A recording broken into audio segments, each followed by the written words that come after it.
દરેક નીતિની સામે કાયદાની રીતે ઊભો રહેતો SSK news channel. Surat railway station પર ચાલુ ટ્રેને ચડવા જતા પટકાયેલી મહિલા યાત્રીને RPFએ બચાવી લીધી હતી, જે ઘટના સીસીટીવીમાં કેદ થઈ છે। સુરત સ્ટેશને ચાલતી ટ્રેનમાં ચડતી વખતે મહિલા પેસેન્જર પટકાઈ હતી, જેને RPFએ બચાવી લીધી છે। સવારના 9 વાગે RPF constable Pushpendra platform number 1 પર ફરજ પર હતા અને એ જ સમયે પ્લેટફોર્મ નંબર 1 પર મારુસાગર એક્સપ્રેસ ત્યાં આવી હતી।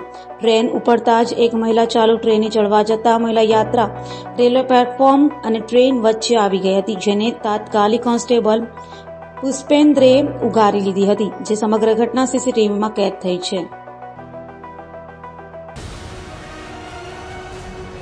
દરેક નીતિની સામે કાયદાની રીતે ઊભો રહેતો SSK ન્યૂઝ ચેનલ।